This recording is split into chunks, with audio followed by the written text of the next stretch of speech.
আসসালামু আলাইকুম সবাইকে, কেমন আছো?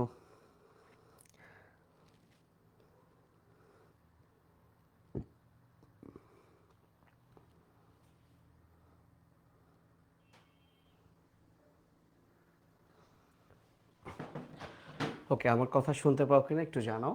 আমরা অল্প সময়ের মধ্যে শেষ করে ফেলবো।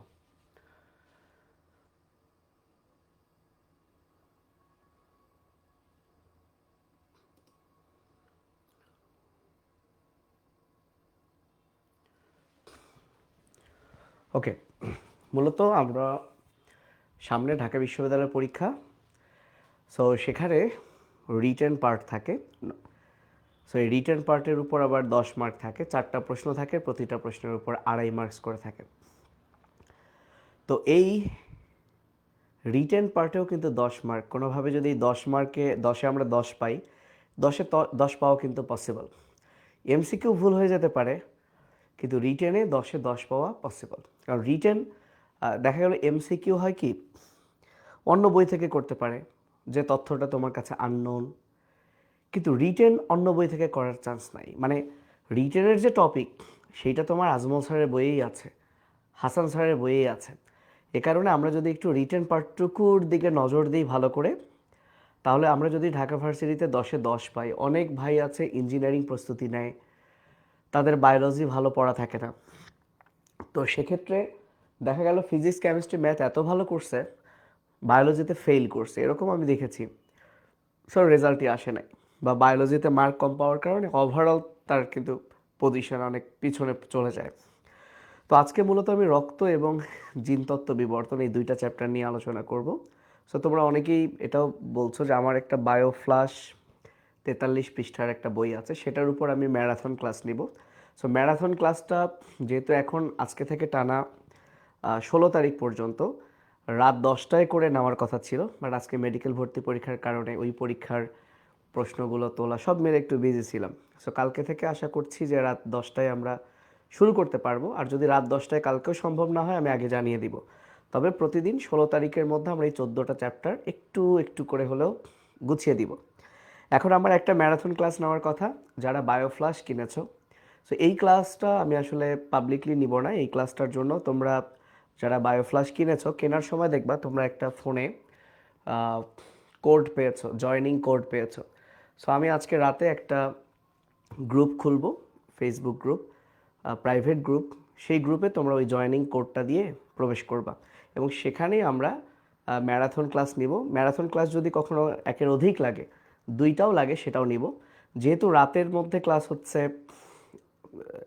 আগে থেকে স্কেডিউল করা আছে, লিখিত বা রিটেন পার্টের ক্লাস হবে রাতে করে। সো আমরা সকালবেলা, সেটা হতে পারে সকাল 10টা সম্ভাব্য সময়, কালকে না হলে পরশু দিন এই ম্যারাথন ক্লাসটা হবে।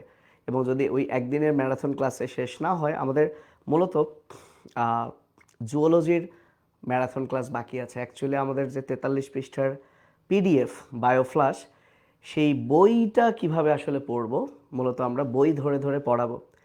আর বোটানির প্রায় ম্যাক্সিমাম চ্যাপ্টার, আমি আমি কি ভুল বলছি মনে হয়, সরি, জুওলজিটা পড়ানো আছে, বোটানিটা নাই। সো বোটানির উপরেই ম্যারাথন ক্লাসটা নিব। তো চলো আজকে আর কথা না বাড়িয়ে আমরা স্টার্ট করি আমাদের আজকের পড়া। সো ক্লাস শেষে তোমরা এই পিডিএফটা পেয়ে যাবা। সো তোমাদের জন্য একটা পিডিএফ রেডি করেছি, রক্ত সঞ্চালন এবং জিনতত্ত্ব বিবর্তনের উপর। সো প্রথমে একটু তোমাদেরকে বলে দিই, তোমরা যদি প্রিভিয়াস প্রশ্নগুলো একটু অ্যানালাইসিস করো, প্রিভিয়াস প্রশ্নগুলো, তাহলে তুমি দেখবা যে তোমাদের তো শর্ট সিলেবাস, মাত্র 14টা চ্যাপ্টার। তো ওই চ্যাপ্টারের যদি কোনো বৈশিষ্ট্য বা কাজ বা পার্থক্য থাকে, পরীক্ষায় কিন্তু সেগুলোই বেশি আসে। এবং বৈশিষ্ট্য কাজ আসলে 5টা করে আসে। 5টা করে কেন আসে? প্রতিটা বৈশিষ্ট্য বা কাজের জন্য 0.5, তাহলে 5 × 0.5 মিলে কিন্তু হয় 2.5।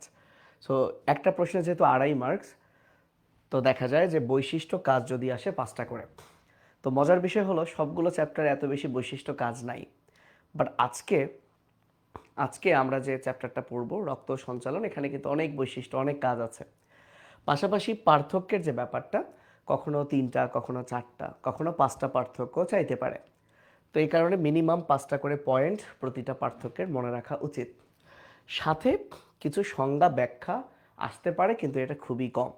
সো ঢাকা বিশ্ববিদ্যালয়ের লিখিত অংশের জন্য তো দেখা গেল উদ্ভিদ বিজ্ঞান অনেক অনেক অনেক ইজি। অর্থাৎ উদ্ভিদ বিজ্ঞানে তুমি অল্প কিছু প্রশ্ন পড়লেই কমন পেয়ে যাবা, কারণ উদ্ভিদ বিজ্ঞানের বৈশিষ্ট্য কাজ তুলনামূলক কম। ধরো আমি যদি ব্রায়োফাইটা, টেইডোফাইটার, এটা তো তোমাদের নাই, নগ্নবীজি আবৃতবীজির কথা বলি, তো দেখা যাবে সেখানে নগ্নবীজি আবৃতবীজির বৈশিষ্ট্য পার্থক্য এবং পোয়েসি মালভেসির পার্থক্য। বিলিভ করো এই 4টা প্রশ্ন এর মধ্যে তুমি একটা কমন পেয়ে যাবা।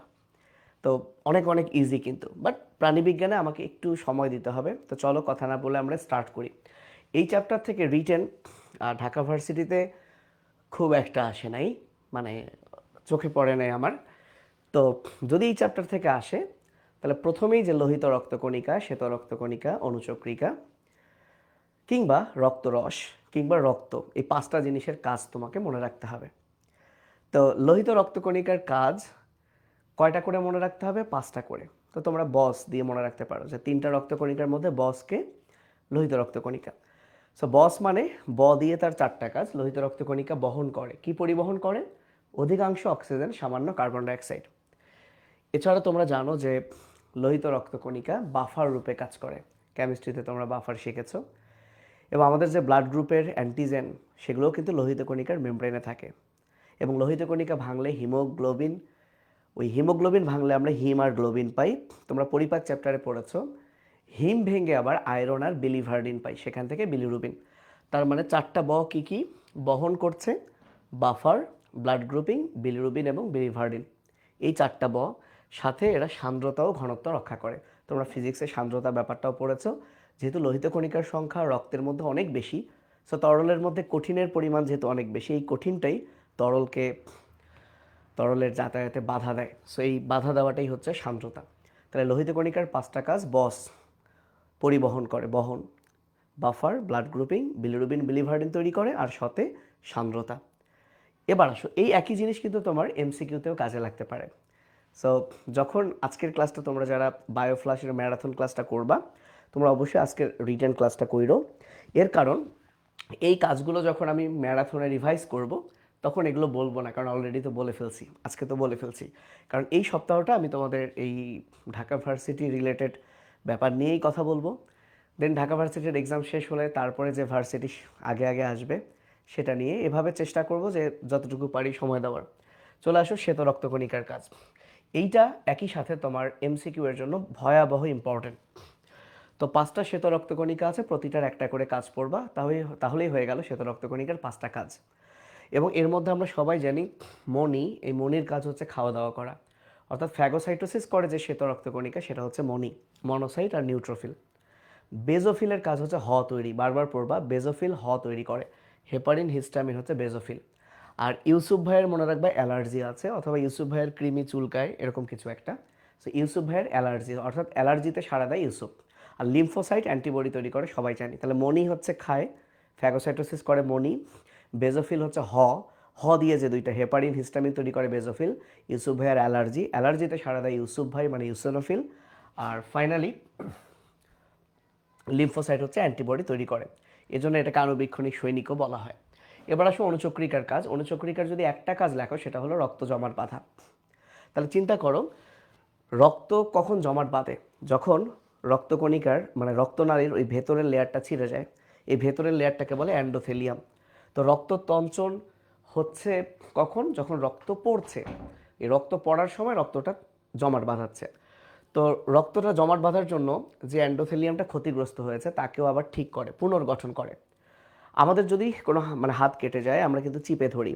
চিপে ধরলে রক্ত পড়া বন্ধ হয় কেন? রক্তনালীটা সংকোচন হয়। অনুচক্রিকাও সেরোটোনিন নামক একটা পদার্থ ক্ষরণ করে, যেটা রক্তনালী সংকোচন করে, এর ফলে রক্ত জমাট বাঁধে। তাহলে এই 3টা কাজই প্রায় রক্ত জমাট বাঁধার জন্য দায়ী। রক্ত জমাট বাঁধাচ্ছে, যে অ্যান্ডোথেলিয়ামটা ক্ষতিগ্রস্ত হয়েছে তাকে পুনরায় গঠন করছে, আবার সেরোটোনিন ক্ষরণ করে রক্তনালীকে সংকোচন করছে। তো 3টা। এখন এই যে রক্তটা জমাট বাঁধালো, এই জমাট রক্ত যদি থেকেই যায়, তাহলে তো আবার রক্ত চলাচলে বাধাগ্রস্ত হবে। তাহলে প্রয়োজন শেষেই জমাট রক্ত সেটাকে আবার গলাতে সাহায্য করে। পাশাপাশি আমরা সবাই জানি ভাইরাস ব্যাকটেরিয়া এগুলো ধ্বংস করা ফ্যাগোসাইটোসিস প্রক্রিয়ায় শ্বেতকণিকার কাজ, কিন্তু জেনে রাখা ভালো অনুচক্রিকাও এই কাজটা করতে পারে। সো ফ্যাগোসাইটোসিস করে। তাহলে রক্ত জমাট বাঁধা নিয়ে তিনটা, সেই জমাটকে আবার গলাবে এবং ফ্যাগোসাইটোসিস, এই হচ্ছে অনুচক্রিকার কাজ। এখন আসো, তোমাকে যদি বলে রক্ত রসের কাজ লেখো, দেখো রক্ত রস, রসের মধ্যে কি থাকে, কণিকা থাকে, তাহলে সে রক্ত কণিকা বহন করে। এখন রক্তকণিকা বহনের পাশাপাশি সে চারটা জিনিস পরিবহন করে, সেটা দিয়ে দিবা। আচ্ছা, তার আগে যেহেতু রস তরল, তার তারল্যতা রক্ষা করে, তাহলে রক্তকণিকা বহন, তারল্যতা রক্ষা।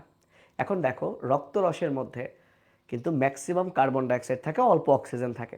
লোহিত কণিকা ম্যাক্সিমাম অক্সিজেন পরিবহন করে, অল্প কার্বন ডাইঅক্সাইড, আর রক্তরস উল্টোটা, maximum oxygen, maximum oxygen, maximum oxygen আর অল্প কার্বন ডাইঅক্সাইড হচ্ছে লোহিত কণিকা, আর রক্তরস হচ্ছে অধিকাংশ কার্বন ডাইঅক্সাইড, অল্প অক্সিজেন পরিবহন করে। সাথে আমরা যে খাবারগুলো খাই, এই খাবারগুলোর রক্তরসের মাধ্যমেই পরিবাহিত হয়। যে বর্জ্যগুলো থাকে সেগুলো রক্তরসের মাধ্যমেই বৃক্কে চলে যায়। তাহলে রক্তরসের কাজ যদি তুমি বলতে চাও, তাহলে এক হচ্ছে রক্তকণিকা ধারণ করে, যেহেতু রস তারল্যতা রক্ষা করে, পাশাপাশি কার্বন ডাইঅক্সাইড, খাদ্য এবং বর্জ্য, এই তিনটা জিনিস পরিবহন করে। এখন যদি তোমাকে বলে রক্তের কাজ লেখো, সো যদি তোমাকে রক্তের কাজ বলে, তাহলে তুমি রক্তরস, রক্তকণিকা দুটোর মিক্স করে যে কোনো পাঁচটা কাজ লিখে ফেলবা, তাহলেই হয়ে যাবে। এবার আসো রক্তের পাঁচটি বৈশিষ্ট্য। আমরা সবাই জানি রক্ত লাল, এটা তার একটা বৈশিষ্ট্য। সো তুমি এই লাইনটাকেই পাঁচটা বৈশিষ্ট্য লিখতে পারো। রক্ত কখনো খেয়ে দেখবে যে নোনতা লাগে, সো লাল নোনতা দুইটা তো হয়ে গেল। অবশ্যই এটা লিখবা, রক্ত হচ্ছে একটা যোজক টিস্যু, তরল যোজক টিস্যু। তাহলে যোজক টিস্যু তোমরা নাম শুনেছো, মানুষের দেহে 4 ধরনের টিস্যু আছে, পেশি টিস্যু, আবরণী টিস্যু, স্নায়ু টিস্যু, যোজক টিস্যু। সো রক্ত হচ্ছে তরল যোজক টিস্যু। অবশ্যই পিএইচ, আপেক্ষিক গুরুত্ব, তাপমাত্রা, এটা এমসিকিউতেও আসে, এটা তোমরা অবশ্যই জানো, তাহলে এটাও দিয়ে দিতে পারো রক্তের বৈশিষ্ট্যে। চেষ্টা করে লাল এসব একসাথে রেখে আগে এটা লেখা, এটা লেখার পর যদি মনে না পড়ে তখন এই লাল, ঈষৎ, ক্ষারীয় যা মনে পড়ে তাই লিখবা। ওকে, এখন আসো, এই 3 ধরনের রক্তকণিকার পার্থক্য আসতে পারে। পার্থক্য তিনটার যদি আসে, তাহলে তিনটা পার্থক্য সর্বোচ্চ আসতে পারে, এবং একই সাথে এটা কিন্তু আবার গুরুত্বপূর্ণ এমসিকিউ। সংখ্যাটা তোমাকে মুখস্থ করতেই হয়, আয়ু মুখস্থ করতে হয়, আর তিনটা রক্তকণিকার অলরেডি তুমি 5টা করে কাজ পড়েছো। এখানে আমরা উল্লেখযোগ্য একটা করে কাজ দিয়েছি। বিশ্বাস করো, পরীক্ষায় যদি তোমার লাক ভালো থাকে, কোনো না কোনো ভার্সিটিতে এই 2টা পয়েন্টের মধ্যে তুমি একটা কমন পাবা। কার সংখ্যা কত, কার আয়ু কত, আমার বিশ্বাস তোমার এটা মুখস্থ আছে। ঠিক আছে, ওকে। এখন আসো, এরকম একটা প্রশ্ন আসতে পারে যে রক্ত জমাট বাঁধার ফ্যাক্টর কতটি, প্রধান 4টির নাম লেখো, কিংবা 4টি প্লাজমা প্রোটিনের নাম লেখো। আমরা সবাই জানি রক্ত জমাট বাঁধার 13টা ফ্যাক্টর, এই দুইটাকে গোলা বানা। প্রধান 4টি ফ্যাক্টর হলো ফুল পরে টুপ করে, নাম 4টা সুন্দর করে লিখে দিবা, fibrinogen, prothrombin, thromboplastin, calcium ion. আর রক্তের যে প্রোটিন, প্লাজমা প্রোটিন, সেটা 4টা। অনেকে জিপিএ 5 দিয়ে পড়ে, আমি আগে ফুল পরে দিয়ে পড়তাম। তাহলে ফুল পরে কিন্তু 2 জায়গায় আছে, আর আগেতে হচ্ছে অ্যালবুমিন এবং গ্লোবিউলিন। খুব ভালো করে এই দুইটা পড়ে ফেলবা। রক্ত জমাট বাঁধার কৌশল, এটা রিটার্নের জন্য খুবই ইম্পর্টেন্ট ছিল, এই কৌশল নিয়ে আমি আর এখন কথা বলছি না। রক্তনালীর ভেতর রক্ত জমাট বাঁধে না কেন, মেইনলি 3টা কারণ। অবশ্যই অবশ্যই 1 নম্বরে লিখতে হবে হেপারিন, সে রক্ত জমাট বাঁধার বিপরীতে কাজ করে। 2 নাম্বার, রক্তনালীর ভেতরের আবরণটা খুবই মসৃণ, মসৃণ হওয়ায় সহজেই বাধা পায় না। 3 নাম্বার হলো রক্তনালীতে রক্ত খুব দ্রুত গতিতে। তাহলে 3টা কথা, হেপারিন, দ্রুত, মসৃণ, 3টা শব্দ বারবার পড়বা। হেপারিন, দ্রুত, মসৃণ, হেপারিন, দ্রুত, মসৃণ, হেপারিন, দ্রুত, মসৃণ, এই 3টাই পরীক্ষায় লিখবা। এখন আসো, প্লাজমা আর সিরামের পার্থক্য কী। প্লাজমা মানে রক্তরস, সিরাম মানে হলো একটা রক্ত জমাট বাঁধলো, জমাট বাঁধার পর যে তরল জলীয় অংশটা, সেটা হচ্ছে সিরাম। তার মানে সিরাম হচ্ছে জমাট বাঁধার পরের অংশ। তাহলে চিন্তা করো, যেহেতু জমাট বাঁধার পরের, জমাট মানেই কিন্তু তঞ্চন, তাহলে রক্তরস হচ্ছে রক্তের তরল অংশ, আর সিরাম হচ্ছে এটাও তরল, এটাও তরল, বাট রক্ত তঞ্চনের পর, জমাটের পর। তাই এখানে কিন্তু কোনো রক্তকণিকা নাই, এবং জমাট বাঁধার ফ্যাক্টর যেমন ফাইব্রিনোজেন, এই যে দেখো ফাইব্রিনোজেন এখানে বেশি থাকলেও এখানে কিন্তু নাই। বুঝতে পারছো? যেহেতু আচ্ছা, নর্মালি কিন্তু এটা দেহে থাকবে না। কেন থাকবে না? কারণ এটা তো জমাট বাঁধার পরের অংশ। তাহলে কেটে যাবে হাত, রক্ত বের হবে, জমাট বাঁধবে, তারপরে তরলটা এটা, তাহলে নর্মালি এটা থাকবে না। যে কোনো 3টা পড়ে ফেলো। এইবার আসো, লসিকার 5টা কাজ। একটা জিনিস আজীবন মনে রাখবা, পাশে লিখে রাখতে পারো খাতায়, লতে লসিকা, লতে লিপিড, লতে লিম্ফোসাইট। লসিকা থেকে 2টা কথা আজীবন মাথায় রাখবা। যে লতে লসিকা, লতে লিম্ফোসাইট, লতে লিপিড। অর্থাৎ লসিকার কাজে তুমি অবশ্যই লিপিড পরিবহন দিবা, সাথে কিছু লিপিড তো এক ধরনের খাদ্য, তাহলে অক্সিজেন পুষ্টি পরিবহন দুইটা দিলা পরিবহন, যেহেতু লসিকাও একটা সংবহন তাহলে পরিবহন করবে। এবার আসলে লসিকায় লিম্ফোসাইট থাকে, লিম্ফোসাইট আবার কি করে, প্রতিরোধ বা প্রতিরক্ষা দেয়। এবং তুমি কি পড়েছো, লতে লসিকা লতে লিপিড। আমরা যে লিপিড খাবারটা খাই, এই বড় বড় লিপিডগুলো লসিকার মাধ্যমে শোষণ হয়। তাহলে লসিকা কি করে, লিপিড পরিবহন করে, লিপিড শোষণ করে, লিম্ফোসাইট থাকে প্রতিরক্ষা করে, প্রতিরোধ করে। প্রতিরক্ষা প্রতিরোধ দুইটা আলাদা পয়েন্ট দিয়ে দিলা তাহলেই কিন্তু কাজ হয়ে গেল। ঠিক আছে। আর লসিকা হচ্ছে আসলে টিস্যু রস, তাহলে টিস্যুর প্রায় 10% উপাদান এই লসিকার মাধ্যমে শিরায় ফিরে আসে। 10% দিয়েছি, এমসিকিউতে এটা কাজে লাগতে পারে। 5টা লসিকা গ্রন্থের নাম পরীক্ষায় আসতে পারে, যেহেতু মানে ভার্সিটিতে 5 দিয়ে প্রশ্ন আসে। তো লাল টিপ দিয়ে মনে রাখতে পারে, ল দিয়ে 2টা, লাল অস্থি মজ্জা, তারপর লিম্ফ নোড, টিপ, টতে টনসিল থাইমাস, আর পতে প্লিহা। এই 5টা নাম লিখতে পারলেই কিন্তু আড়াই, দেখা গেল একটাও মনে নাই, তুমি আড়াই মার্ক পেলা না। সো বিশাল ব্যাপার, তাই 5টা নাম কিন্তু মনে রাখবা। এখন আসো রক্ত এবং লসিকার পার্থক্য। ভাইয়া আমি তোমাদেরকে একটু আগেই বললাম, লসিকা মানে মনে রাখবা লিপিড আর লিম্ফোসাইট। লসিকা মানে মনে রাখবা লিপিড আর লিম্ফোসাইট। তাহলে দেখো, যদি তুমি বল লসিকার রক্তের পার্থক্য, তাহলে প্রথম কথা, লিম্ফোসাইট কি, শ্বেতকণিকা, তাহলে লসিকার রং সাদা। যেহেতু লসিকার রং সাদা, সেখানে হিমোগ্লোবিন নাই। যেহেতু লসিকায় লিম্ফোসাইট, তাহলে এটা মূলত শ্বেতকণিকা নিয়ে গঠিত, রক্তরসের সাথে শ্বেতকণিকা। যেহেতু লসিকার লিপিড পড়ছো, লিপিড, এই যে এটা বর্জ্যের সাথে কি পরিবহন করে, এই যে দেখো লিপিড পরিবহন করে, লিপিড পরিবহন করে। আমি কিন্তু তোমাদেরকে এটা দিয়ে দিব, ঠিক আছে। এবার আসো, ধমনী শিরার পার্থক্য আসতে পারে। জাস্ট একটা ছোট্ট কথা, তোমরা জানো সবাই যে যে এইটা যদি হৃৎপিণ্ড হয়, এটা যদি হৃৎপিণ্ড হয়, তাহলে হৃৎপিণ্ড থেকে ধমনী উৎপত্তি হলো, সে গেল কৌশিক জালিকায়, শিরা আবার এখান থেকে তৈরি হয়ে হৃৎপিণ্ডে ব্যাক করলো। তাহলে দেখো ভাইয়া, এখানেই তোমার 4টা পার্থক্য আছে, যেটাই তোমার রিটেনের জন্য লাগবে। 1 নাম্বার পার্থক্য, ধমনী উৎপত্তি হয় হৃৎপিণ্ডে, শিরা উৎপত্তি হয় কৌশিক জালিকায়, একটা পার্থক্য শেষ। 2, ধমনী শেষ হয় কৌশিক জালিকায় আর শিরা শেষ হয় হৃৎপিণ্ডে, 2টা পার্থক্য গেল। 3, তো টিস্যুতে কি দরকার, অক্সিজেন, তাহলে হার্ট থেকে কি আসবে, অক্সিজেন, তাহলে ধমনী অক্সিজেন পরিবহন করে এক্সেপ্ট পালমোনারি ধমনী, আর শিরা কার্বন ডাইঅক্সাইড পরিবহন করে এক্সেপ্ট পালমোনারি শিরা। এখন যেহেতু হার্ট পাম্প করার পর ধমনীতে রক্ত আসতেছে, তাহলে ধমনীতে একটু রক্তের চাপ বেশি। যেহেতু ধমনীতে রক্তের চাপ বেশি, এর প্রাচীরটা পুরু, যাতে এই চাপ সহ্য করতে পারে। এবং মজার বিষয় দেখো, প্রাচীর পুরু করায় লুমেনটা হয়ে গেল সরু, তাহলে ধমনীর প্রাচীর পুরু, এর প্রাচীর পাতলা। কয়টা হলো, 4টা। এর লুমেন সরু, এর লুমেন বড়, 5টা। শেষ, এই 5টাই তোমরা লিখে দিবা। তাহলে ধমনী শিরার পার্থক্য, উৎপত্তি সমাপ্তি, তারপর কি রক্ত বহন করে, প্রাচীর কেমন, লুমেন কেমন, শেষ। এছাড়াও আমি 8টা দিয়েছি, যার যেটা মনে থাকে। এখন আসো হৃৎপিণ্ডের প্রাচীরের স্তর। ভাইয়া হৃৎপিণ্ডের আবরণ কিন্তু পেরিকার্ডিয়াম হচ্ছে আবরণ, কিন্তু হৃৎপিণ্ডের প্রাচীরের 3টা স্তর, বাইরে থেকে ভেতরে, এপি মায়ো অ্যান্ডো, এভাবে লিখে দিবা যদি আসে, বাইরে থেকে ভেতরে, এপি মায়ো অ্যান্ডো। এবং পরীক্ষা আসে হৃৎপেশি কোন লেয়ারে থাকে, মায়ো মানেই মাসেল, পেশি। আর যদি বলে হৃৎ কপাটিকা এবং প্রকোষ্ঠকে ঢেকে রাখে কে, প্রকোষ্ঠ কই আছে ভাইয়া বলো তো, প্রকোষ্ঠ আছে ভেতরে, অ্যান্ডো মানে ভেতরে, এটা হচ্ছে অ্যান্ডোকার্ডিয়াম। এইবার আসো একটু বোঝার পড়া, কার্ডিয়াক পেশির বৈশিষ্ট্য, এটা তোমরা ঐচ্ছিক অনৈচ্ছিক এবং হৃৎপেশি যখন পড়বা, ওই পার্থক্যটা পড়লে একসাথে কিন্তু এই বৈশিষ্ট্যটা হয়ে যাবে। আচ্ছা, হৃৎপিণ্ডের কপাটিকা 6টা আছে, এদের নাম, অবস্থান এবং কাজ। তোমাদেরকে জানতে হবে কপাটিকাগুলো কোথায় আছে।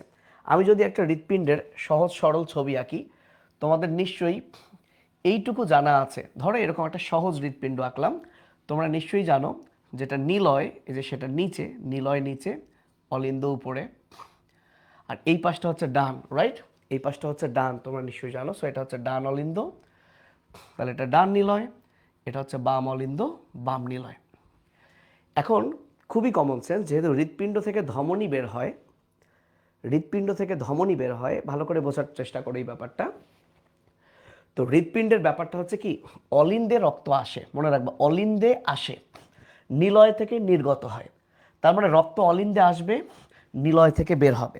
তাহলে এভাবে একটু যদি চিন্তা করো, নিলয় থেকে যেহেতু বের হবে, তাহলে নিলয় থেকে বের হবে, হার্ট থেকে রক্ত বের হয় কার মাধ্যমে, ধমনীর মাধ্যমে, রাইট। তাহলে নিলয়ের সাথে যারা যুক্ত আছে তারা হচ্ছে ধমনী, সো এমনি মনে থাকবে ধমনী, নামেই তো নি, এ নিলয়ের সাথে লেগে থাকে, ধমনী। এটা হচ্ছে প্রথম কথা। তাহলে অলিন্দের সাথে যারা লেগে থাকে, অলিন্দের সাথে আমি জাস্ট এভাবে দেখাচ্ছি সহজে বোঝার জন্য, অলিন্দের সাথে যারা লেগে থাকে তারা হচ্ছে শিরা, তারা হচ্ছে শিরা।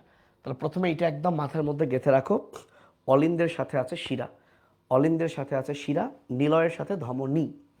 এখন আমরা সবাই জানি হৃৎপিণ্ডের ডান পাশে কার্বন ডাইঅক্সাইড, কার্বন ডাইঅক্সাইড, ডানে, এটা আমরা এমনি জানি, সবাই জানি। তাহলে ডান পাশে কার্বন ডাইঅক্সাইড, তাহলে বাম পাশে অক্সিজেন। এইটুকু যদি আমি জানি, এখন শুধু আমার আর ছোট্ট একটা কাজ, এই ধমনী আর শিরাগুলোর নাম কি। তাহলে আমরা রক্ত সংবহন থেকে শুরু করে মানে এরপরে সকল পড়া আমাদের হাতের মুঠোয় চলে আসবে, আমরা সব পারবো। তাহলে প্রথম কথা, 4টা প্রকোষ্ঠ, অলিন্দ 2টা, নিলয় 2টা, ডান পাশে কার্বন ডাইঅক্সাইড। ধমনী থেকে, আচ্ছা নিলয় থেকে যেহেতু রক্ত বের হয় আর বের হয়ে ধমনীর মাধ্যমে সারা দেহে যাবে, তাহলে নিলয়ের সাথে ধমনী, নিলয়ের সাথে ধমনী, অলিন্দের সাথে শিরা। এখন দেখো তো ডান পাশে যেহেতু কার্বন ডাইঅক্সাইড, তাহলে এই ধমনীতে কোন রক্ত আসবে? Carbon dioxide. এই শিরায় কোন রক্ত থাকবে? Carbon dioxide, right? সো জেনে রাখা ভালো, এখানে কিন্তু আরও 2টা সাথে, তাহলে নিলয়ের সাথে ভাইয়া 2টা ধমনী। এখন তুমি জানো ডান পাশে কার্বন ডাইঅক্সাইড, তাহলে ডান পাশের নিলয়ের সাথে যে ধমনী, সে কার্বন ডাইঅক্সাইড বহন করবে, আর কার্বন ডাইঅক্সাইড বহন করে কোন ধমনী ভাইয়া? পালমোনারি ধমনী। একমাত্র ধমনী যে কার্বন ডাইঅক্সাইড বহন করে, পালমোনারি ধমনী। একমাত্র শিরা যে অক্সিজেন বহন করে, পালমোনারি শিরা। তাহলে এইটা মাথায় গোলাবা না ভাইয়া, যে পালমোনারি শিরা কোথায় আসতেছে? বাম অলিন্দে রক্ত নিয়ে আসতেছে, আর পালমোনারি ধমনী ডান নিলয় থেকে কার্বন ডাইঅক্সাইড নিয়ে বেরিয়ে ফুসফুসে যাচ্ছে। এইটুকু ক্লিয়ার কিনা? যদি ডান পাশেরটা হয় পালমোনারি ধমনী, যদি ডান পাশেরটা হয় পালমোনারি ধমনী, তাহলে এই বাম পাশেরটাই হবে মহাধমনী, যাকে আমরা বলি অ্যাওরটা, যাকে আমরা বলি অ্যাওরটা। এবং এইটা যদি হয় পালমোনারি ধমনী, দেখো এই কোনাকুনি পালমোনারি শিরা, তাহলে এইটা যদি হয় মহাধমনী, এই কোনাকুনি এটা হচ্ছে মহাশিরা। এটা উপরে, এটা ঊর্ধ্ব মহাশিরা, আর এটা নিচে, এটা হচ্ছে নিম্ন মহাশিরা।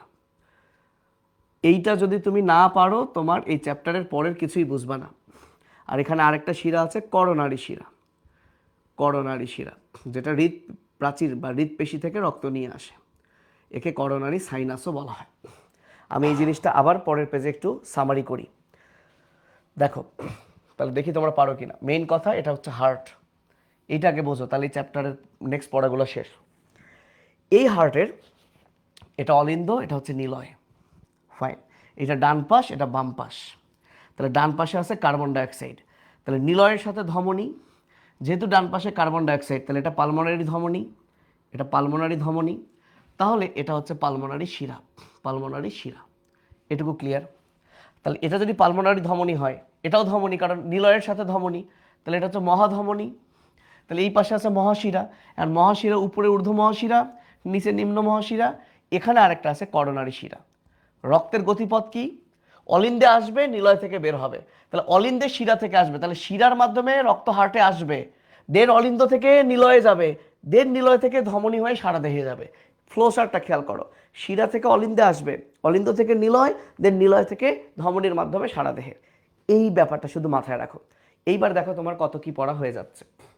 প্রথম কথা, এইটা যদি মাথায় থাকে, তুমি আমার সাথে কপাটিকাগুলোর নাম বলবা, 6টা কপাটিকা। এটা কিন্তু তোমার খুবই সম্ভাবনা আসার, হয় এমসিকিউ না হয় রিটেন, কারণ বোর্ড পরীক্ষাতেও এটা রিটেনে আসতো। মনোযোগ দাও। তাহলে কপাটিকা হচ্ছে 6টা, কোথায় কোথায় আছে শুধু জায়গাটা একবার পড়বা। সবাই আমার সাথে বলো, bicuspid, tricuspid, bi tri, bi tri, bi tri. এখান থেকে কপাট মানে দরজা, 2টার মাঝে থাকে, তাহলে বাম অলিন্দ বাম নিলয়ের মাঝে বাইকাস্পিড। তুমি জাস্ট এই জায়গাটা খেয়াল করো, বাইকাস্পিড, ট্রাইকাস্পিড, ওকে ফাইন। এখান থেকে মহাধমনীতে যাচ্ছে, তাহলে অ্যাওর্টায় যাচ্ছে, তাহলে এখানে আছে কপাটিক অ্যাওর্টিক। এখান থেকে পালমোনারি ধমনীতে যাচ্ছে, তাহলে এখানে আছে পালমোনারি। সত্যি কথা, আসলে এইখানে নাই কপাটিকাটা, কপাটিকা উপরে আছে, মানে এই ছবিতে এইখানে আছে, কারণ এই 2টার মাঝখানে এইটা, এছাড়া আছে এখানে। তাহলে এই যে 6টা কপাটিকা চোখের মধ্যেই ভাসাও, তাহলে বাই ট্রাই, অ্যাওর্টিক, পালমোনারি, আর এই 2টা কপাটিকার নামে আছে সিয়ান। এই যে নিম্ন মহাশিরা, এর অপর নাম ইনফিরিয়র ভেনা ক্যাভা। এখানে আছে ইউস্ট্রেশিয়ান, আর এই যে করোনারি শিরার সাথে ডান অলিন্দের, এটা হচ্ছে থিবেসিয়ান। তাহলে না দেখে এখানে বলো বাই ট্রাই অ্যাবারটিক পালমোনারি ইউস্টেশিয়ান থিবেসিয়ান। ভাই এই 6টা নাম শুধু বারবার বলো, জাস্ট এরকম। তোমাকে বলবে কোন কপারটিকা কোথায় থাকে, এমসিকিউ তো আসবে, তার অবস্থান কোথায়, কাজ কোথায়, শুধু এই নামটা বললেই হবে। তাহলে বাই ট্রাই অ্যাবারটিক পালমোনারি, এই নিচের যে দুইটা, এটা ইউস্টেশিয়ান, এটা থিবেসিয়ান। তুমি যদি এইটুকু জানো, এবার যদি তোমাকে বলা হয় বলো তো বাইকাস্পিড এর অপর নাম মাইট্রাল, বলো তো এই কপারটিকা কার কার মাঝে, বাম অলিন্দ বাম নিলয়ের মাঝে, বলো তো কাজ কি? তাহলে এই যে উপর থেকে নিচে আনবে, উল্টা যেতে বাধা দিবে। মনে রাখবা রক্তের যে গতিপথ, ন্যাচারাল গতিপথ, সেই দিকে যাবে কিন্তু উল্টো দিকে বাধা দিবে। যেমন বাম অলিন্দ থেকে রক্ত তো অলিন্দ থেকে তো নিলয়ে আসে, তাহলে এই কপারটিকা বাম অলিন্দ থেকে নিলয়ে আনবে, বাম নিলয়ে, কিন্তু উল্টো যেতে বাধা দিবে। তাহলে এবার বলো ট্রাইকাস্পিডের কাজ কি? তাহলে সে ডান অলিন্দ থেকে ডান নিলয়ে রক্ত নিয়ে আসবে, উল্টো যেতে বাধা দিবে। তাহলে তার অবস্থান কোথায়? এই যে এই দুইটারই মাঝে। তাহলে তোমাকে যদি বলি অ্যাওয়ার্টিক কপারটিকার অবস্থান কোথায়, বাম নিলয় এবং অ্যাওর্টার মাঝে। তোমাকে যদি বলি পালমোনারি কপারটিকার অবস্থান কোথায়, ডান নিলয় এবং পালমোনারি ধমনীর মাঝে। তোমাকে যদি বলি ইউস্টেশিয়ান কপারটিকার অবস্থান কোথায়, নিম্ন মহাশিরা এবং ডান অলিন্দের মাঝে। তোমাকে যদি বলি থিবেসিয়ানের অবস্থান কোথায়, করোনারি শিরা এবং ডান অলিন্দের মাঝে। তোমাকে যদি বলি এর কাজ কি, তাহলে করোনারি শিরা থেকে রক্ত ডান অলিন্দে নিয়ে যায়, উল্টো আসতে বাধা দেয়। এবার তুমি দেখেই কিন্তু বুঝবা কোন কপারটিকা কার্বন ডাইঅক্সাইড, কোন কপারটিকা অক্সিজেন। এই যে বাম পাশে যে দুইটা কপারটিকা, যেহেতু বাম পাশে অক্সিজেন, তাহলে বাইকাস্পিড এবং অ্যাওর্টিক এরা অক্সিজেন পরিবহন করে, এরা কার্বন ডাইঅক্সাইড পরিবহন করে। তাহলে জাস্ট তুমি পজিশনগুলো খেয়াল করো, মানে তোমাকে ওগুলোর নাম জানতে হবে, তারপরে তো তুমি কপারটিকা চোখের মধ্যেই ভাসবে। কপারটিকা আমরা আরেকবার চোখের মধ্যে ভাসাই, আমরা আরেকবার কপারটিকাটা চোখের মধ্যে ভাসাই। এই যে হার্ট, এখন আশা করি এইটার নাম, এইটার নাম, এই নামগুলো তোমরা জানো। এইগুলোর নাম যদি তোমার মনে না থাকে তাহলে কিন্তু ভাই সব শেষ। এই নাম তোমাকে মনে রাখতে হবে। তাহলে খেয়াল করো কপারটিকা কই কই, দেখো বাইকাস্পিড, ট্রাইকাস্পিড, অ্যাওয়ার্টিক, পালমোনারি, ইউস্টেশিয়ান, থিবেসিয়ান। তোমার ধরো পরীক্ষায় প্রশ্ন করছে থিবেসিয়ান কপারটিকা কার কার মাঝে, তুমি সাথে সাথে হাত দিবা bi tri aortic, pulmonary, eustachian, thebesian, এই যে এইখানে। তাহলে কার কার মাঝে, করোনারি শিরা ডান অলিন্দের মাঝখানে। তাহলে এই ছবিটা স্ক্রিনশট দিয়ে রাখতে পারো, এইটা খুব গুরুত্বপূর্ণ, এইটা তোমার মাথায় থাকবে। যদি তোমার এইটা মাথায় থাকে, তুমি দেখো এর পরের কতগুলো পড়া তোমার ইজি হয়ে যাচ্ছে। মনোযোগ দাও। তাহলে এই কপারটিকার নাম, অবস্থান হয়ে গেল। আর কাজ কি বলছি দেখো, কাজ হচ্ছে এই প্রথম অবস্থান থেকে দ্বিতীয় অবস্থানে রক্ত আনবে, কিন্তু উল্টো যেতে বাধা দিবে, একবারই লিখে দিছি। সো অবস্থান জানলেই কাজ হয়, আলাদা করে কিন্তু কাজ পড়ার দরকার নাই। এইবার আসো ভাইয়া, আচ্ছা সংযোগী টিস্যু পরে বলি, ওইটা দিয়ে আরেকটা জিনিস আমরা পড়ছি। দেখো এই যে দেখো 4টা রক্ত সংবহন খুবই গুরুত্বপূর্ণ, এমসিকিউ প্লাস রিটেন দুটার জন্যই। যে কোনো একটা সংবহন ব্যাখ্যা করতে বলতে পারে, ফ্লোচার্ট করে লিখতে বলতে পারে। তোমাকে আগে জানতে হবে সংবহন মানে কি। সংবহন মানে কি দেখো, তাহলে তোমার পড়া কিন্তু শেষ। সংবহন মানে হচ্ছে, সংবহন মানে হচ্ছে হৃৎপিণ্ড থেকে রক্ত বের হবে, বের হয়ে কোনো একটা জায়গায় যাবে, গিয়ে সেখান থেকে আবার হৃৎপিণ্ডে ব্যাক করবে। এই যে হৃৎপিণ্ড থেকে বের হয়ে আবার হৃৎপিণ্ডে ব্যাক করলো, এটাকে বলে সংবহন। বুঝতে পারছো? ধরো আমি তোমাকে বললাম হাগু সংবহন কি, ধরো আমি বললাম হাগু সংবহন কি, তো তুমি তো জানোই না জীবনে যে হাগু সংবহন কি জিনিস, তুমি তো জানোই না। তাহলে হাগু সংবহন মানে হলো হৃৎপিণ্ড, যে সংবহনের মাধ্যমে হৃৎপিণ্ড থেকে রক্ত হাগুতে যাবে, দেন আবার হাগু থেকে হৃৎপিণ্ডে ব্যাক করবে। তার মানে হাগু সংবহন মানে হৃৎপিণ্ড থেকে, ভাইয়া হৃৎপিণ্ড থেকে রক্ত কই যাবে, হাগুতে যাবে, দেন আবার হৃৎপিণ্ডে ব্যাক করবে, আবার হৃৎপিণ্ডে ব্যাক করবে। এটাকেই বলে হাগু সংবহন। এখন তুমি বলো তো হৃৎপিণ্ড থেকে নিয়ে যায় কে, ধমনী, তাহলে ধমনীটার নাম হবে হাগু ধমনী।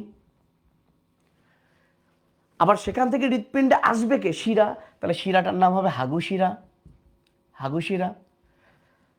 তাহলে হয়ে গেল হাগু সংবহন। তাহলে হাগু সংবহনের ফ্লো চার্ট কি, হৃৎপিণ্ড থেকে হাগু ধমনীর মাধ্যমে রক্ত হাগুতে যাবে, দেন হাগু থেকে হাগু শিরার মাধ্যমে রক্ত পুনরায় হৃৎপিণ্ডে ফিরে আসবে, এর নামই হাগু সংবহন। তাহলে এবার তুমি যদি এটা জানো, তুমি এখন নিজেই বলো তো পালমোনারি সংবহন কি। পালমোনারি সংবহন কি? তাহলে পালমোনারি সংবহন মানে হৃৎপিণ্ড থেকে রক্ত পালমোনারিতে যাবে, মানে পালমোনারি মানে কি, ফুসফুস, ফুসফুসে যাবে, দেন আবার কোথায় ফিরে আসবে, হৃৎপিণ্ডে ফিরে আসবে। এখন যেহেতু ফুসফুসে যাবে তাহলে ধমনীটার নাম কি? হাগুতে গেছে হাগু ধমনী, ফুসফুসে যাবে ফুসফুসীয় ধমনী, তারই তো অপর নাম পালমোনারি ধমনী, রাইট? এখন বলো হাগু থেকে আসছে কোন শিরা? হাগু শিরা। তাহলে ফুসফুস থেকে আসবে কোন শিরা? ফুসফুসীয় শিরা, তারই অপর নাম পালমোনারি শিরা, রাইট?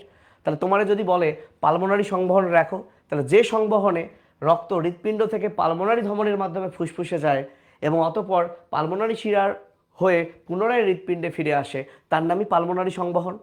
এখন দেখো, একটা যদি আমি গাধা স্টুডেন্টকেও বলি যে বলতো কুত্তা সংবহন কি, সেও বলবে হৃৎপিণ্ড থেকে কুত্তা ধমনীর মাধ্যমে রক্ত কুত্তায় যাবে, দেন কুত্তা শিরা হয়ে আবার হৃৎপিণ্ডে ফিরে আসবে। তাহলে তোর সাথে ওই গাধার পার্থক্য কি? তুইও হৃৎপিণ্ড বলবি, ও হৃৎপিণ্ড বলবে, কিন্তু হৃৎপিণ্ড না বলে স্পেসিফিক হৃৎপিণ্ডের কোন চেম্বার থেকে পালমোনারি ধমনী আসলো আর পালমোনারি শিরাটা হৃৎপিণ্ডের কোন চেম্বারে গেল সেইটা তোর বলা উচিত। তো খেয়াল কর, এই আগের ছবিতে কিন্তু তুই সেটাই শিখছস যে পালমোনারি ধমনী আসছে ডান নিলয় থেকে, পালমোনারি ধমনী আসছে ডান নিলয় থেকে। তাহলে স্পেসিফিক ডান নিলয় বললে আরও খুশি টিচার, কিন্তু না পেলে এটাই লিখবি, নাই মামার চেয়ে কানা মামা ভালো। এখন পালমোনারি ধমনীর মাধ্যমে যে ফুসফুসে গেল, কোন রক্ত নিয়ে গেল সেটাও তো এই ছবিতে আছে, যে কার্বন ডাইঅক্সাইড নিয়ে গেল, লিখতে পারলে ভালো। এখন বল পালমোনারি শিরা কোন চেম্বারে ফিরে আসে? বাম অলিন্দে। বল কোথায় ফিরে আসে? বাম অলিন্দে। তাহলে সেই বাম অলিন্দে এখানে লিখে ফেললি। অর্থাৎ তুই যদি এভাবে লিখিস যে সংবহনের মাধ্যমে রক্ত ডান নিলয় থেকে, হৃৎপিণ্ডের ডান নিলয় থেকে পালমোনারি ধমনীর মাধ্যমে বের হয়ে ফুসফুসে যায় এবং পালমোনারি শিরা হয়ে পুনরায় হৃৎপিণ্ডের বাম অলিন্দে ফিরে আসে, সেটাই হলো পালমোনারি সংবহন। তাহলে এভাবে তুই এবার সিস্টেমিক সংবহন লেখ। তাহলে সিস্টেমিক সংবহন মানে কি? হৃৎপিণ্ড থেকে রক্ত বের হবে, বের হয়ে যাবে কোথায়? সিস্টেম। সিস্টেম মানে কি? তন্ত্র।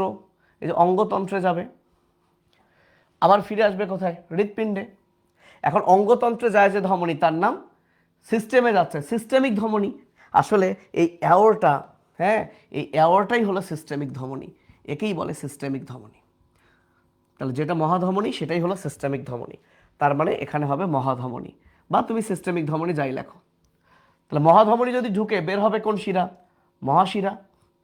এখন তুমি আমারে বলো তো মহাধমনী কোত্থেকে আসে? এই যে দেখো, মহাধমনী বাম নিলয় থেকে আসে, খুবই কমন সেন্স। তাহলে এটা হচ্ছে বাম নিলয়, স্পেসিফিক লিখলাম। এবার বলো মহাশিরা কোথায় শেষ হয়? এই যে পড়ছো, মহাশিরা ডান অলিন্দে শেষ হয়। তাহলে এই ছবিটা তোমার জন্য খুবই গুরুত্বপূর্ণ, নাহলে কিন্তু তুমি পড়তে পড়তে বাস খাবা। এই যে হয়ে গেল সিস্টেমিক সংবহনের ফ্লো চার্ট, এবং তুমি লিখতে পারবা, সব কিছুই পারবা। ওকে, একজন কলম দিয়ে লিখতে বলছে, ও লেখা বুঝতেছে না মনে হচ্ছে। ঠিক আছে, তাহলে এখন এই দুইটা সংবহন তো হয়ে গেল, তাহলে রক্ত সংবহন হয়ে গেল। আরেকটা আছে, আরও আছে। এখন যদি আমি তোমাকে বলি করোনারি সংবহন কি? করোনারি সংবহন, করোনারি সংবহন, তাহলে same same same same, coronary সংবহনও সেম। তাহলে যাবে কোথায়? তাহলে যে সংবহন রক্ত সেখানেই যাবে। তাহলে করোনারি সংবহনে রক্ত যাবে, করোনারি মানে হার্ট বোঝায়, হৃৎপিণ্ডে, হৃৎপেশিতে যাবে, হৃৎপেশিতে যাবে। তো যায় কে? ধমনী। যায় কে? ধমনী। সংবহনের নাম করোনারি সংবহন, তাহলে যাবে হচ্ছে করোনারি ধমনী। তাহলে বের হবে কে? শিরা। সংবহনের নাম করোনারি সংবহন, তাহলে বের হবে কে? করোনারি শিরা। এখন বলো করোনারি শিরা কোথায় শেষ হয়? এই যে করোনারি শিরা কোথায় শেষ হয়? ডান অলিন্দে। করোনারি শিরা কোথায় শেষ হয়? ডান অলিন্দে। তাহলে এই যে ডান অলিন্দ, আর হৃৎপিণ্ড লিখছি না। আর সকল ধমনী, পালমোনারি ধমনী ছাড়া বাদ বাকি ধমনী সব আসবে মহাধমনী থেকে। তাহলে করোনারি ধমনী কোত্থেকে আসে? মহাধমনী। তাহলে পরীক্ষা যদি বলে করোনারি সংবহন কি, তাহলে যে সংবহনের মাধ্যমে রক্ত করোনারি ধমনীর মাধ্যমে হৃৎপেশিতে যায় এবং করোনারি শিরা হয়ে পুনরায় হৃৎপিণ্ডের ডান অলিন্দে ফিরে আসে, তাকে বলে করোনারি সংবহন। হ্যাঁ, তুমি বলতে পারো ভাই এখানে যে হৃৎপিণ্ড লিখলেন না, লিখতে পারিস মহাধমনী আসে বাম নিলয়, তোর ইচ্ছা, আমি লিখলাম না। শুধু পোর্টাল সংবহনটা একটু উল্টাপাল্টা, এটা একটু মাথায় রেখো। পোর্টাল সংবহন মানে তুমি মনে রাখবা, পোর্টাল প, তুমি মনে রাখবা পরিপাক তন্ত্র থেকে হার্ট, পরিপাক তন্ত্র থেকে হার্ট, পরিপাক তন্ত্র থেকে কি? হার্ট। এখন প্রশ্ন হচ্ছে পরিপাক তন্ত্র থেকে কিভাবে হার্টে রক্তটা আসবে? তুমি যা খাচ্ছ, বড় বড় লিপিড ছাড়া ম্যাক্সিমাম খাবার পরিপাকতন্ত্র থেকে প্রথমে যকৃতে যাবে, তাহলে পরিপাকতন্ত্র থেকে যকৃত হয়ে হার্ট, পরিপাকতন্ত্র থেকে যকৃত হয়ে হার্ট, এটাই হলো পোর্টাল সংবহন। তাহলে পোর্টাল মানে পেট থেকে, পোর্টাল মানে পেট থেকে হার্ট, কিন্তু যকৃত হয়ে, এটাই মাথায় রাখ। এবং আমাদের শুধু যকৃত পোর্টাল আছে, বৃক্ক পোর্টাল নাই। তো কিভাবে যাবে, যেহেতু যকৃতে যাবে, সংবহনের নামই পোর্টাল সংবহন, এখানে ধমনী না গিয়ে যেটা যাবে শিরা, হেপাটিক পোর্টাল শিরা, হেপাটিক পোর্টাল শিরা, সে যকৃতে যাবে। আর যকৃত থেকে বের হবে হেপাটিক শিরা, হেপাটিক শিরা। এখন এই হেপাটিক শিরা যখন হার্টে যাবে, যেহেতু যকৃত থেকে যাচ্ছে, নিচ থেকে যাচ্ছে, সে নিম্ন মহাশিরার সাথে মিলিত হবে, এই নিম্ন মহাশিরা পরবর্তীতে হার্টে চলে যাবে। এইটুকু লিখতে পারলে পোর্টাল সংবহন, রিটেনে এই সংবহনই আসবে। একটা ফ্লোচার্ট লিখতে পারলে 2.5 মার্ক, না পারলে 0, শেষ। ওকে ভাই, আচ্ছা তাহলে এখন এই যে দেখ সিস্টেমিক আর পালমোনারির পার্থক্য, দেখ পার্থক্য তো কত ইম্পর্টেন্ট তুই জানোস, কিন্তু তুই এখন পার্থক্য পারবি সিস্টেমিক আর পালমোনারি কি, কেমনে পারবি। সিস্টেমিক মানে কই গেছে, এই যে দেখ লেখা আছে বাম ভেন্ট্রিকল, ভেন্ট্রিকল মানে নীলয়, বাম ভেন্ট্রিকল থেকে দেহে গেছে, আবার দেহ থেকে ডান অ্যাট্রিয়ামে আসছে। দেখ তো আমরা তাই লিখছি না, নাহলে তোরে মুখস্থ করতে হবে। আচ্ছা এইটা কিন্তু সিস্টেমিক, এইটা সিস্টেমিক, আর এটা পালমোনারি। আচ্ছা এগুলো কিন্তু লেখার দরকার নাই, এগুলো কিন্তু আমি লিখে দিছি, এই যে এইখানে লিখে দিছি, এই যে এইখানে এই ফ্লোচার্টটা লিখে দিছি। হ্যাঁ, তাহলে দেখ তো আমি যেটা লেখালাম, এই যে সিস্টেমিকে, এই যে বাম নিলয় থেকে এই যে সারা দেহে যাবে, দেহ অঙ্গতন্ত্র মানে দেহ, তারপর দেহ থেকে কোথায় আসবে, এই যে ডান অ্যাট্রিয়াম মানে ডান অলিন্দে আসবে। তাহলে এটা যদি পারোস তাহলে এটাও পারবি।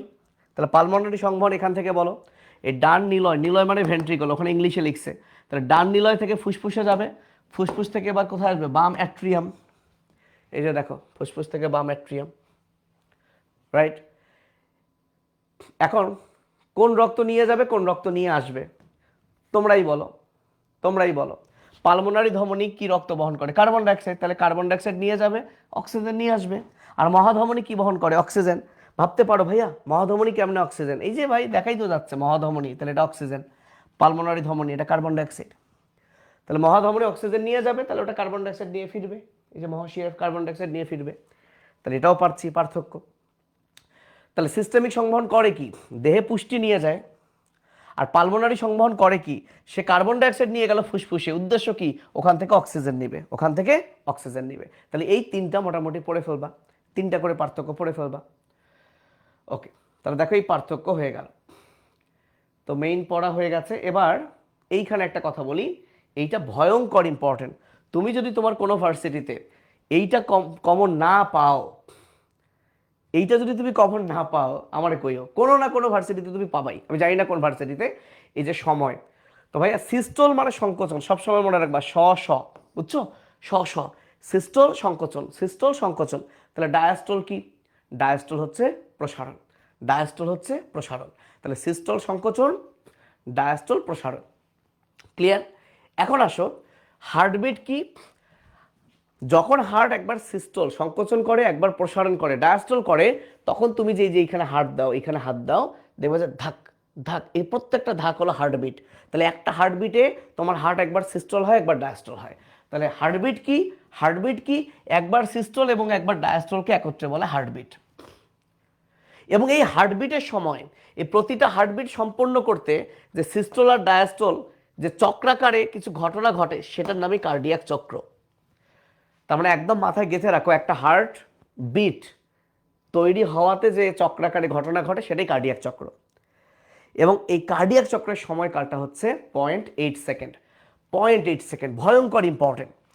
তার মানে তোমার হৃৎপিণ্ডের দুইটা প্রকোষ্ঠ আছে, অলিন্দও আছে, নিলয়ও আছে। তো অলিন্দও কি হয়, একবার সংকোচন হয়ে একবার প্রসারণ হয়, তাহলে এটা একটা চক্র। তাই দেখো যেহেতু এটা একটা চক্র, তাহলে এটার যোগফল 0.8 সেকেন্ড। আবার নিলয় একবার সংকোচন হয়ে একবার প্রসারণ হয়, তাহলে এটাও একটা চক্র, তাহলে এটারও যোগফল 0.8 সেকেন্ড। এই যে দেখো যোগফল 0.8, যোগফল 0.8।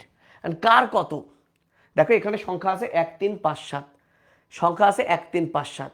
খুবই কমন সেন্স, তুমি যদি না বোঝো প্রথমে এভাবে মনে রাখো, সিস্টল শব্দটা ছোট, ডায়াস্টলের চেয়ে। তাহলে সিস্টলে কম সময়, আগে এইটা মাথায় রাখো, সিস্টলে কম সময়। তো তুমি যদি পারো সিস্টলে কম সময়, তাহলে বলো সিস্টল আছে কার, অলিন্দ আর নিলয়। তাহলে এখানে কম সময় কি 1 3 5 7, আচ্ছা ইংলিশেই লিখি, কম সময় কি 1 3 5 7। তাহলে এই দুইটা সিস্টলের সময় আর এই দুইটা ডায়াস্টলের সময়। এখন এই দুইটার মধ্যে তুমি যদি জানো কোনটা অলিন্দের কোনটা নিলয়ের, তাহলে তোমার কাহিনী শেষ। দেখো অলিন্দতে আছে স্বরে অ, অ কয় নাম্বার 1, তাহলে এইটা হচ্ছে 0.1, তাহলে বাকিটা 0.3। এখন 0.8 মিলাইতে এই দুইটা মিলে 0.8, তাহলে 0.8 মিলাতে এইটা 0.5, 0.8 মিলাতে এটা 0.1, তাহলে এটা 0.7। আমার মানে ওই ছন্দের দরকার নেই, অনেকে ছন্দ পড়ে ও সিনি সিনি ডা অডা, তো এই ছন্দ উল্টাপাল্টা হয়ে যাবে, তুমি অডা ফডা হয়ে যাবা। ঠিক আছে, ঠিক আছে। তাহলে আবারও বলছি, সিস্টল ডায়াস্টল মিলে 0.8। সিস্টল মানে কম, শব্দ ছোট কম, ডায়াস্টল মানে বেশি। তাহলে অলিন্দ, তাহলে 1 3 5 7, তাহলে 1 3 সিস্টল। তাহলে অলিন্দ অ 1 নাম্বার, এটা যদি হয় 0.1, তাহলে নিলয়ের সিস্টল 0.3। এখন 0.8 মিলাতে বাকিটা তো এমনি হয়ে যাচ্ছে, তাহলে একটা জানলেই কিন্তু হয়। তো আশা করি তোমরা এটা পারবা, এটাও পারবা। এখন আসো মাছের সাথে মানুষের হৃৎপিণ্ডের পার্থক্য, ভয়ঙ্কর ইম্পর্টেন্ট। আমি শুধু ভয়ঙ্কর ভয়ঙ্করই বলছি এবং আসলেই ভয়ঙ্কর ইম্পর্টেন্ট। তোমরা রুই মাছ দেখছো, রুই মাছের হৃৎপিণ্ড পড়ছো, এটা 2 প্রকোষ্ঠ আর মানুষের 4 প্রকোষ্ঠ। তো রুই মাছের যেহেতু 2 প্রকোষ্ঠ, একটা অলিন্দ একটা নিলয়, আর মানুষের 4টা, 2টা অলিন্দ 2টা নিলয়, ওদেরই বাংলা বলছে। তো লিখিত যেহেতু, যখন তুমি 2টা লিখবা তখন অ্যাট্রিয়াম লেখা যাবে না, কারণ অ্যাট্রিয়াম এক বচন। এই যে 2টা লেখার সময় এই যে অ্যাট্রিয়া লিখবা। যদি তুমি ইংলিশে পাকনামি করে লেখো, বাংলায় লিখো, বাংলায় লিখো, মানে অলিন্দ নিলয়। তো তোমরা সাইনাস ভেনোসাস পাইছিলা রুই মাছে, মানুষে কিন্তু এরকম সাইনাস ভেনোসাস নাই। হয়ে গেল 3টা। রুই মাছে শুধুই কার্বন ডাইঅক্সাইড ছিল এবং 1 চক্রি ছিল, আর মানুষের 2 চক্রি। মানুষের কেমন 2 চক্রি? মানুষের কেমন 2 চক্রি? এই যে হার্টের এখান থেকে পালমোনারি ধমনির মাধ্যমে ফুসফুসে গিয়ে আবার হার্টে ব্যাক করবে, এটা একটা চক্র। আবার এখান থেকে এই যে মহাধমনির মাধ্যমে বের হয়ে রক্ত আবার মহাশিরা হয়ে হার্টে আসবে, এই যে এটা আরেকটা চক্র। তাহলে মানুষের হৃৎপিণ্ডের 2টা চক্র, একটা হচ্ছে এই যে পালমোনারি সংবহন আর একটা হচ্ছে সিস্টেমিক সংবহন। কিন্তু রুই মাছের বেলায় 1 চক্রি। তাহলে অনেক তো হয়ে গেল। রুই মাছ 2 প্রকোষ্ঠ 4 প্রকোষ্ঠ, নামগুলা শুধু কার্বন ডাইঅক্সাইড 2টাই, 1 চক্রি 2 চক্রি, হয়ে গেল। ওকে, আচ্ছা, বাম নিলয়ের প্রাচীর ডান নিলয় অপেক্ষা 3 গুণ পুরু কেন? খুবই কমন সেন্স। ডান নিলয় থেকে রক্ত শুধু 2টা ফুসফুসে যাবে, মানুষের মাথা থেকে পা পর্যন্ত জাস্ট 2টা ফুসফুসে রক্ত নিয়ে যাবে, তাও কার্বন ডাইঅক্সাইড নিয়ে যাবে কে? পালমোনারি ধমনী। আর মাথা থেকে পা পর্যন্ত সব জায়গায় নিয়ে যাবে মহাধমনী। তাহলে মহাধমনীর প্রাচীরে আল্লাহ তাআলা অনেক পেশি দিয়েছে, অনেক পেশি দিয়েছে। কারণ কি? একে বেশি পাম্প করতে হবে। আর প্রাচীরে যত পেশি, তাহলে প্রাচীরের পুরুত্ব তত বেশি। কত গুণ বেশি ভাইয়া? 3 গুণ। কত গুণ বেশি? 3 গুণ। এখন এখানে বলছে হৃৎপিণ্ড কখনো ক্লান্ত হয় না কেন? ভাইয়া এই যে আমি যদি এখন একটা দৌড় মারি, দেখ, আচ্ছা আমি যদি একটা হাতটা এরকম করে নাড়াই, ধর এরকম করে নাড়াচ্ছি হাতটা, ধর এটা একটা কাজ, জাস্ট কয়েক ন্যানো সেকেন্ডের মধ্যে আমি আবার এই কাজটা করছি কাজটা। তারপরে 2 কাজের মাঝখানে যে গ্যাপ, একে বলে নিঃসার কাল। তুই বলতো আমি যদি এমন করার পর আবার ধর 1 মিনিট পরে এমন করি, তাহলে তুমি দেখো আমি সারাদিন এমন করতে পারবো, কারণ আমার 2 কাজের মাঝখানে নিঃসার কাল 1 মিনিট। এই 1 মিনিটে আমি আবার যথেষ্ট কি, মানে এইটার জন্য যে শক্তি আমার খরচ হয়েছে সেই শক্তি আবার আমার মধ্যে চলে আসবে।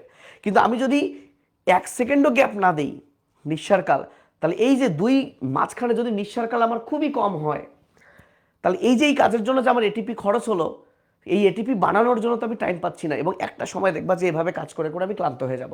তো মানুষের যে হৃদপেশির যে সংকোচন প্রসারণ হয়, এর মাঝখানের যে নিঃসারকাল এটা অনেক বেশি।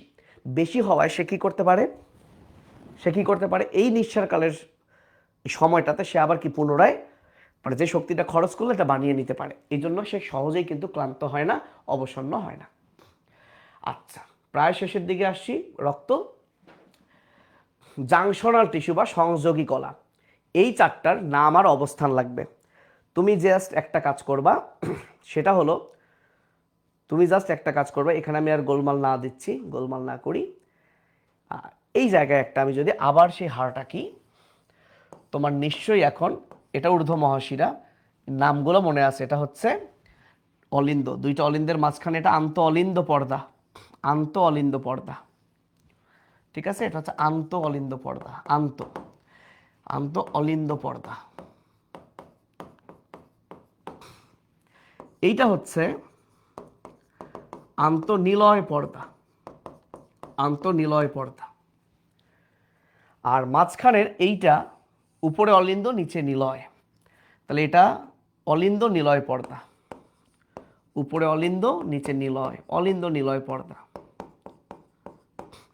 এগুলো তো অলিন্দের প্রাচীর, এটা হচ্ছে নিলয়ের প্রাচীর। তো সিরিয়ালি 4টা জিনিস মনে রাখবা, সান, এভিএন, বান্ডল, ফাইবার। তাহলে এটা কি? সান, এটা হচ্ছে অ্যাভন, এভিএন, এটা হচ্ছে বান্ডল, এটা হচ্ছে ফাইবার। জাস্ট ধুমায় পড়বা, সান, অ্যাভন, বান্ডল, ফাইবার, সান, অ্যাভন, বান্ডল, ফাইবার, মানে চোখ বন্ধ করে যাতে চলে আসে, এই যে এরকম ব্যাপারটা, এরকম, এই যে সান, অ্যাভন, বান্ডল, ফাইবার, বুঝলা? জাস্ট সান, অ্যাভন, বান্ডল, ফাইবার। তাহলে সিরিয়ালটাও হলো, অবস্থানও আর ভুলবা না। তোমার যদি বলে এখন সান কই থাকে, তাহলে এটা ডান অলিন্দ, ডান অলিন্দের প্রাচীরে থাকে। তোমার যদি বলে অ্যাভন কই থাকে, ডান অলিন্দ নিলয়ের প্রাচীরে থাকে। তোমার যদি বলে বান্ডল অফ হিস কই থাকে, আন্তঃনিলয় প্রাচীরে থাকে। তোমার যদি বলে ফাইবার কই থাকে, যে নিলয়ের প্রাচীরে থাকে। তাহলে তোমার মুখস্থ করার দরকার নাই। তোমার বললো বান্ডল অফ হিস কই থাকে, তুমি জাস্ট প্রশ্নের মধ্যে আমরা দাগ দিবা সান এবং বান্ডল, ও এইখানে থাকে। তাহলে এইটা কি ভাইয়া? এই যে দুই নিলয়ের মাঝে, তাহলে আন্তঃনিলয় প্রাচীর। তোমার বলছে পার্কিনজি ফাইবার কই থাকে, সান এবং বান্ডল ফাইবার, এই যে ফাইবার, তাহলে এটা নিলয়ের প্রাচীর, দুই নিলয়ের প্রাচীরই আছে। শেষ ভাই। তাহলে দেখো, সানের ফুল ফর্ম পড়বা সাইনোঅ্যাট্রিয়াল নোড, একেই পেসমেকার বলে, এবং এটা প্রাকৃতিক পেসমেকার। এটা নষ্ট হলে এভিএন পেসমেকারের দায়িত্ব পালন করে, তাই এটা হচ্ছে রিজার্ভ বা সংরক্ষিত পেসমেকার। এই যে অবস্থানগুলো দেওয়া আছে, বান্ডল অফ হিজ আন্তঃনিলয়। এই বান্ডল অফ হিজ থেকে দুইটা শাখা বের হয়, তাই বলছে ডান এবং বাম শাখা। আর পার্কিনজি ফাইবার, ফাইবার নিলয়ের প্রাচীরে থাকে। সো সবসময় মনে রাখবা, ফাইবার হচ্ছে ফাস্ট, ফাস্ট মানে দ্রুত। এটা ম্যাক্সিমাম বাচ্চা ভুল করবে। উদ্দীপনা সবচেয়ে দ্রুত ও কার্যকরভাবে সঞ্চারিত হয় কার মাধ্যমে? সবাই দিয়ে দিবে পেসমেকার। না রে ভাই, ফাইবার সে হচ্ছে ফাস্ট। যদি এভাবে লাইনটা আসে, দ্রুত ও কার্যকরীভাবে সঞ্চারিত হয়, তাহলে হবে কি? Fast, fibre. ওকে, আলহামদুলিল্লাহ ভাইয়া, আমরা প্রায় সবই শেষ করে ফেলছি।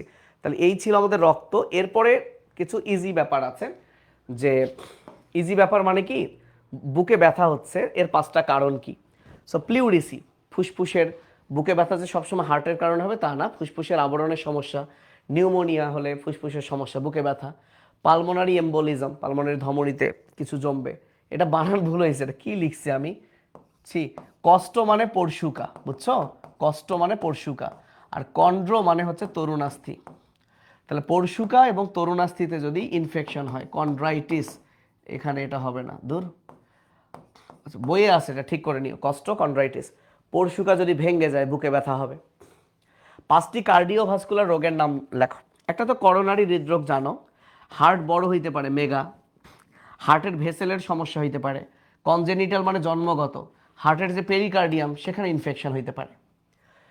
হার্ট অ্যাটাকের 5টা লক্ষণ। হার্ট অ্যাটাক হলে তো বুকে ব্যথা হবেই, না পেটে ব্যথা হবে? বুকে ব্যথা। সাথে বুক যেহেতু উপরে, ঊর্ধ্বাঙ্গের অন্যান্য অঙ্গেও সমস্যা, তোমার শ্বাস প্রশ্বাসে কষ্ট হবে, ঘুমাইতে তো পারবে না, বমি বমি ভাবও আসবে।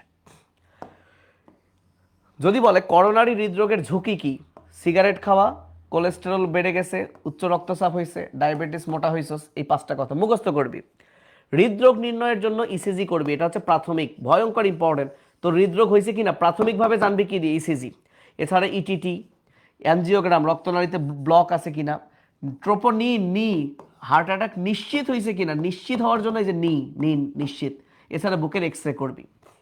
হৃদরোগের কি কি চিকিৎসা আছে তোর বইয়ে, কৃত্রিম pacemaker, open heart surgery, just headline, এগুলোর বর্ণনা আসবে না, বাইপাস, অ্যানজিওপ্লাস্টি। তাহলে পেসমেকার কি? ওই যে সাইনোঅ্যাট্রিয়াল নোডকে পেসমেকার বলে। হৃদপিণ্ডে 2টা শব্দ হয়, লাভ ডাব, লাভ ডাব, লাভ ডাব, আগে লাভ পরে ডাব, আগে লাভ পরে ডাব। প্রথম শব্দ লাভ, দ্বিতীয় শব্দ ডাব। হার্টের উপরের দিকে কি আছে? উপরের দিকে বাইট্রাই, নিচের দিকে সেমিলুনার। তাহলে আগে লাভ পরে ডাব, শব্দ হয় কখন? কপাট বন্ধের সময়। তাহলে বাইট্রাই বন্ধে লাভ, সেমিলুনার বন্ধের ডাব। আচ্ছা, সেমিলুনার কি? ওই অ্যাওয়ার্টিক এবং পালমোনারি, অ্যাওয়ার্টিক এবং পালমোনারি এই 2টা কপাটিকাকে বলে সেমিলুনার। স্ট্রোক এবং হার্ট অ্যাটাক, আমরা কথায় কথায় বলি আমার হার্ট স্ট্রোক হয়েছে। হার্ট কখনো স্ট্রোক হয় না, হার্ট অ্যাটাক হয়। আর মস্তিষ্কে কি হয়? স্ট্রোক হয়। স্ট্রোক মস্তিষ্কে হয়, মস্তিষ্কে ব্রেইনে হলে রোগী অজ্ঞান হয়, প্যারালাইজড হয়।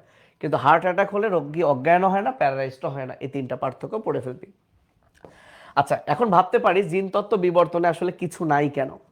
ঘটনা হচ্ছে জিনতত্ত্ব বিবর্তনের মানে রিটেন খুবই কম, নাই বললেই চলে। তারপরেও আমি তোমাদের এই যে এই লেকচার ভিডিওটা, এটা তো তোমরা আবার পরে ওয়েবসাইটে পাবা, লাইভ নেওয়া লাগে দেখে নিলাম। এরপরে তুমি এই ভিডিওটা পেজে না পেলেও ওয়েবসাইটে পাবা। সাথে এইটা তো আমরা ওয়েবসাইটে দিয়ে দিব, তোমরা যারা বায়োফ্লাশ নিয়েছো।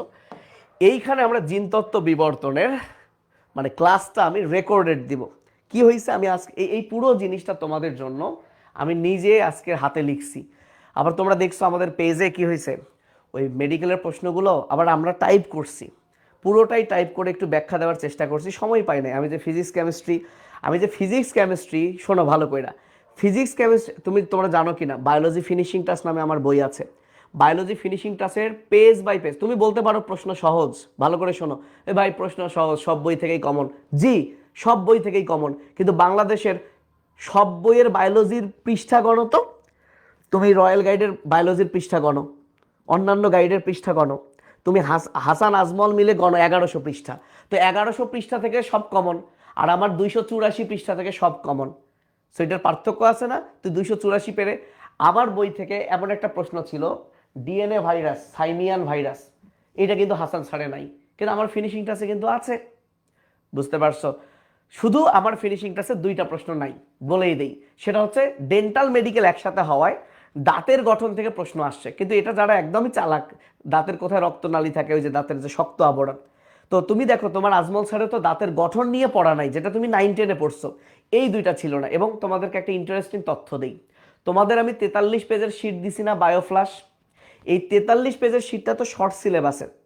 তো তুমি এখনই চেক করে দেখো মেডিকেলে ওই শর্ট সিলেবাসের যত প্রশ্ন আসছে যে অধ্যায়ের, ওই অধ্যায় ওই 43 পেজের ওই শিট থেকেই আসছে, মানে 43 পেজের শিটে ওইটা আছে, ওই প্রশ্নটা আছে, তুমি চেক করে দেখো পাবা। তো এখন ঘটনা হচ্ছে আমি ফিজিক্স কেমিস্ট্রিও কোনটা কোন পেজ থেকে আসছে ওগুলোই রেডি করছিলাম, এবং এর ফাঁকে আমি পুরো রক্তটা রেডি করলাম।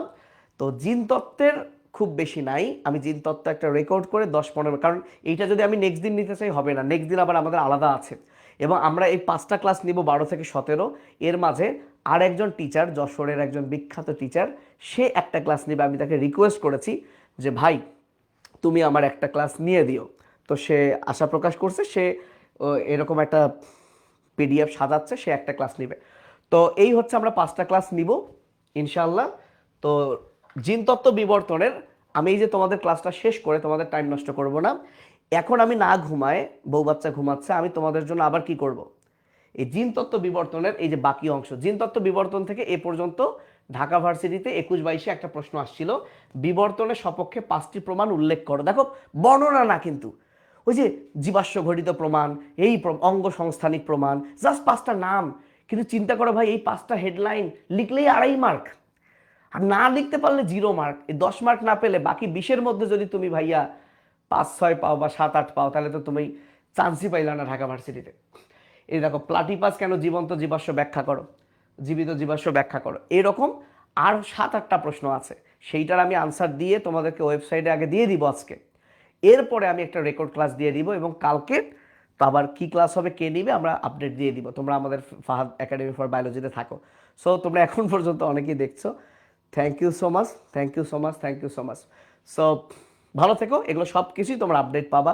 আর তোমরা জানো এটা টোটালটাই ফ্রি, এবং বায়োফ্লাশ তোমাদেরকে একটা সুখবর দিই, আমি তোমাদের কাছে কৃতজ্ঞ। এজন্যই আমি কিন্তু চাই নাই, তোমরা জানো আমি শুধু কিন্তু বইয়ের পিডিএফ এবং রেকর্ড ক্লাস দিতে চাইছি। তোমরা কেউ বলতে পারবে না যে ভাই লাইভ ক্লাস নিতে চাইছে, কেউ বলতে পারবে না। আমি কিন্তু রেকর্ড ক্লাস দিতে চাইছি, রাইট? কিন্তু তোমরা অনুরোধ করছো ভাই ম্যারাথন দেন, তোমাদের অনুরোধে আমি ওই জিনিসটা পড়াই দিব। কারণ সত্যি কথা, আমি না পড়াই দিলে অনেকেই বুঝবেই না, এমনভাবে একটু চাপা চাপা করে লেখা আছে, অনেকেই বুঝবেই না। সো আলহামদুলিল্লাহ এখন পর্যন্ত এটা একটা অভাবনীয় সাফল্য, অন্তত থ্যাংক ইউ। তোমরা বিশ্বাস রাখছো, এই কারণে আমি খুব আগ্রহী। এখন পর্যন্ত 2038 জন আমাদের এই কোর্সে যুক্ত হয়েছে তোমরা, সো এই কারণে আমার খুব ইন্টারেস্ট আরও বেড়ে গেছে। এবং তোমাদের এই সংখ্যা দেখেই কিন্তু আমি ঢাবি রিটেনটাও ফ্রি নিতে চাইছি। এটাও কিন্তু আসলে তোমাদের জন্যই, এটাও কিন্তু তোমাদের জন্যই নিচ্ছি। বাট এই ক্লাসটা যেহেতু পুরোপুরি আমাদের পিডিএফের উপর, এটা আমরা পাবলিকলি না নিয়ে প্রাইভেট নিব, সেই প্রাইভেট গ্রুপেরও লিঙ্ক দিব। তোমরা তোমাদের জয়নিং কোড ভাইয়া জয়নিং কোড দিয়ে দিয়ে দিবা এবং আমরা দ্রুত অ্যাকসেপ্ট করে ফেলবো। জয়নিং কোড ছাড়া কিন্তু ঢুকতে পারবা না। সবাই কিন্তু মেসেজ পেয়েছো জয়নিং কোডের, খেয়াল করে দেখো। তো ভালো থেকো, আজকে আর আমি কথা না বাড়াই, আল্লাহ হাফেজ, আসসালামু আলাইকুম। Tanvir Sikder, I love you too bro.